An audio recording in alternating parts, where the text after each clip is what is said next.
नमस्कार दोस्तों, power of knowledge में आपका स्वागत है। और पाइथन की क्लास के अंदर आज हम करेंगे डाटा टाइप में सीक्वेंस या कलेक्शन डाटा टाइप। देखिए, इसके नाम से ही पता लगता है सीक्वेंस। सीक्वेंस का मतलब जो एक पर्टिकुलर ऑर्डर को फॉलो करे। और कलेक्शन का मतलब जहां पर आपके पास एक से ज्यादा रिकॉर्ड हो। तो अगर आपके पास एक से ज्यादा रिकॉर्ड होंगे तभी वो सीक्वेंस के अंदर परफॉर्म करेंगे। तो हमारे पास 3 कलेक्शन डाटा टाइप हैं पाइथन प्रोग्रामिंग लैंग्वेज के अंदर।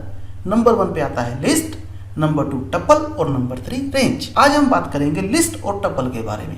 List is a collection which is ordered. कि लिस्ट आपकी वो कलेक्शन होती है जो ऑर्डर्ड फॉर्म में होती है एंड चेंजेबल, और उसको आप चेंज भी कर सकते हो। पाइथन के अंदर लिस्ट को लिखा जाता है स्क्वायर ब्रैकेट्स के अंदर। एक तो ये ऑर्डर लिस्ट में होगी। ऑर्डर चाहे आपका असेंडिंग हो चाहे आपका डिसेंडिंग हो, कोई भी ऑर्डर होगा ऑर्डर। और दूसरा, आप इसके एलिमेंट्स को चेंज कर सकते हो, ये चेंजेबल है। तो आपके लिए ये चीज काफी मैटर करती है कि जो आपका डाटा है क्या आप उसको चेंज कर पा रहे हो या नहीं कर पा रहे हो। तो अगर आपको कहीं पर चेंजेबल ग्रुपिंग को चाहिए तो आप लिस्ट के थ्रू परफॉर्म करते हो। You access the list item by referring to the index number. हम किसी लिस्ट को उसके इंडेक्स नंबर से भी एक्सेस कर सकते हैं। तो हमने सबसे पहले एग्जांपल लिया है दिस लिस्ट इक्वल टू का सिंबल स्क्वायर ब्रैकेट्स, और इसके अंदर मैंने स्ट्रिंग्स दे दी एप्पल, बनाना, चेरी। तो अब आप लोग ये सोचोगे कि इसमें सीक्वेंस कहाँ है या इसमें ऑर्डर कहाँ है। देखिए, एप्पल ए, बनाना बी, चेरी सी। अब देखिए यहाँ पर मैंने क्या किया, this list Apple, banana, cherry, ये 3 एलिमेंट इसमें इंसर्ट कर चुका हूँ। अब इसमें सीक्वेंस कहाँ है। सीक्वेंस के लिए मुझे ए एप्पल, बी बनाना, सी चेरी, तो अल्फाबेटिकली ये रिप्रेजेंट कर रहा है। अब सपोज कीजिए मैं यहाँ पर किसी और आइटम को डालना चाहता हूँ। जैसे मैं यहाँ पर डाल देता हूँ बेरी, तो बेरी किसके बाद आएगी, बनाना के बाद और चेरी से पहले। इसी तरह से मैंने इस लिस्ट को प्रिंट किया। तो जैसे मैंने लिस्ट को प्रिंट किया, ये मुझे 3 के 3 एलिमेंट रिप्रेजेंट कर देगा कि मेरी लिस्ट में एप्पल भी है, बनाना भी है और चेरी भी है। इसी तरह से अगर मैं यहाँ पर नंबर 1 पे करता हूँ, जैसे मैंने किया print this list square bracket के अंदर 1, तो इसका मतलब मैं किसी स्पेसिफिक इंडेक्स को कॉल करना चाहता हूँ। नेगेटिव इंडेक्स के अंदर क्या होता है कि यहाँ पर जो बिगिनिंग है वो एंड से स्टार्ट होती है। तो मैं क्या करूँगा, -1। जैसे मैंने यहाँ पर value the -1, this list bracket के अंदर -1, तो उसका रिजल्ट होगा चेरी। -2 बनाना, -3 एप्पल। तो इस तरह से हमारी ये वर्किंग को परफॉर्म करता है। आइए एक बार हम देख लेते हैं कि किस तरह से हमारे पास लिस्ट काम। तो ये देखिए, मेरे पास पाइचार्म का एडिटर आ चुका है। मैं यहाँ पर सबसे पहले क्या करता हूँ, एक लिस्ट क्रिएट कर देता हूँ। मैंने नाम बनाया दिस लिस्ट।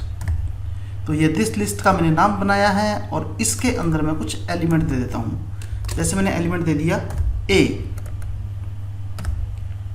फिर बी, फिर सी,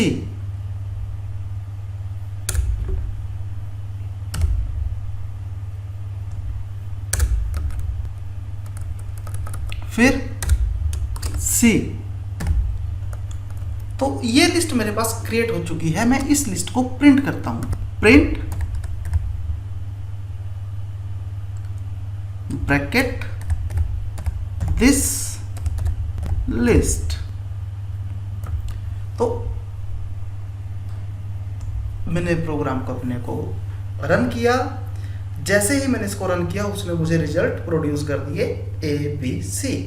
तो ये मेरे लिए काफ़ी इजी हो जाता है कि किस तरह से मैं यहाँ रिजल्ट्स को देख पा रहा हूँ। तो मैंने यहाँ पर लिस्ट को क्रिएट किया। अब मैं इस लिस्ट को प्रिंट करता हूँ। Print this list. प्रोग्राम मैंने कंपाइल किया तो मेरे पास आउटपुट रिप्रेजेंट हो चुकी है। मैं कहता हूं कि मुझे किसी स्पेसिफिक इंडेक्स से वैल्यू को देखना है, तो मैं यहां प्रिंट करता हूं दिस लिस्ट, और दिस लिस्ट के अंदर मैं कहता हूं कि मुझे फर्स्ट एलिमेंट दिखाए। कंपाइल, तो आपको उसने दिखा दिया बनाना। इसी तरह से मैं यहां नेगेटिव नंबर्स में आ जाता हूं और मैं कहता हूं कि प्रिंट करे दिस लिस्ट के -2 नंबर को। तो उस वक्त -2 लोकेशन पे जो भी नंबर आपको रिप्रेजेंट होगा ये उसको दिखा देगा। जैसे मैं इस लिस्ट को थोड़ा और इंक्रीज कर देता हूं और मैंने यहाँ पर, तो अब देखते हैं हमारे रिजल्ट क्या रहते हैं। ये देखिए फर्स्ट लिस्ट एप्पल, बनाना, मैंगो, और थर्ड लिस्ट में मैंने यहाँ पर क्या किया, बनाना, और फिर आपके पास जो एलिमेंट आया वो बनाना, क्योंकि आपके पास फर्स्ट लोकेशन क्या है, सेकंड लोकेशन क्या है, थर्ड लोकेशन क्या, आप उस हिसाब से इसको यूज़ कर रहे हो। तो जब आप -2 लोकेशन पे गए तब भी आपके पास क्या वैल्यू थी, और जब आप 1 लोकेशन पे थे तब भी आपके पास क्या वैल्यू थी। तो जैसे मैंने इस लिस्ट में 0 लोकेशन की, उसने मुझे एप्पल दिखा दिया कि मेरी लिस्ट के अंदर एप्पल अवेलेबल था। तो इस तरह से हम लिस्ट को परफॉर्म करते हैं पाइथन के अंदर। आइए अब हम देख लेते हैं नेक्स्ट टपल के बारे में। टपल हमारी वो कलेक्शन है जो ऑर्डर्ड होती है लेकिन अनचेंजेबल होती है, आप इसमें चेंज नहीं कर सकते। तो जैसे मैंने यहाँ पर लिया this tuple Apple, banana, cherry, तो मैंने एक बार इसको क्रिएट कर दिया, प्रिंट कर दिया टपल को, और इसको मैं कभी भी एक्सेस कर सकता हूँ उसके इंडेक्स नंबर से स्क्वायर ब्रैकेट के अंदर। इंडेक्स नंबर आपने स्क्वायर ब्रैकेट के अंदर देना है, लेकिन जब आपने टप्पल को डिक्लेरेशन करनी है, कोई वैल्यू प्रोवाइड करनी है, तो आपने इसको कैसे करनी है, ब्रेसेस के अंदर, जो आपकी सिंपल ब्रेसेस होती है। तो सेम उसी तरह से अगर आप नेगेटिव इंडेक्सिंग की बात करते हो तो नेगेटिव इंडेक्सिंग भी आपकी -1 से स्टार्ट होगी, और आपके पास जो -2 होगा वो सेकेंड लास्ट एलिमेंट होगा आपकी किसी भी वैल्यू। आइए हम देख लेते हैं कि हम टपल्स को कैसे यूज करेंगे। तो इसी के अंदर मैं टपल्स के लिए गया, तो मैंने यहाँ पर अपने प्रोग्राम को थोड़ा सा इरेज किया ताकि मेरे पास क्लियर स्क्रीन हो जाए, और यहाँ पर मैं कर देता हूँ दिस टपल। आप क्या वैल्यू लेना चाहते हो वो आपके ऊपर डिपेंड करता है। मैंने यहाँ पर कर दिया एप्पल,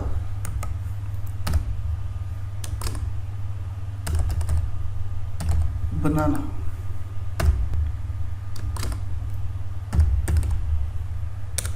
चेरी। मैं कंपाइल करता हूँ प्रोग्राम को, रन करता हूँ, तो आउटपुट मेरे पास कब आएगी, जब मैं प्रिंट की कमांड दूंगा। अभी तक मैंने प्रिंट की कमांड नहीं दी है, मैं प्रिंट की कमांड देता हूँ और यहाँ पर प्रिंट करता हूँ दिस टपल को। तो मैं इसको जैसे कंपाइल करूँगा ये मुझे मेरी आउटपुट रिप्रेजेंट कर देगा। अब मुझे इसको भी इंडेक्स नंबर के थ्रू करना है, तो मैं जस्ट यहाँ पे जाऊँगा, इसको कोई भी इंडेक्स नंबर प्रोवाइड करूँगा, प्रोग्राम को कंपाइल करूँगा, तो मेरी जो आउटपुट होगी वो मुझे रिप्रेजेंट कर देगा। इसी तरह से मैं कहता हूँ कि मुझे यहाँ -2 की वैल्यू देखनी है इंडेक्स पे, तो जो मेरी सेकंड लास्ट एलिमेंट है ये उसको रिप्रेजेंट कर देगा। अगर मैं कहता हूँ कि मुझे -1 की देखनी है, तो जो लास्ट एलिमेंट है ये उसको रिप्रेजेंट कर देगा। तो इस तरह से वर्किंग करना आपके लिए काफ़ी ईजी हो जाता है। तो हमारी पाइथन की क्लास में आज इतना ही था। Thank you very much.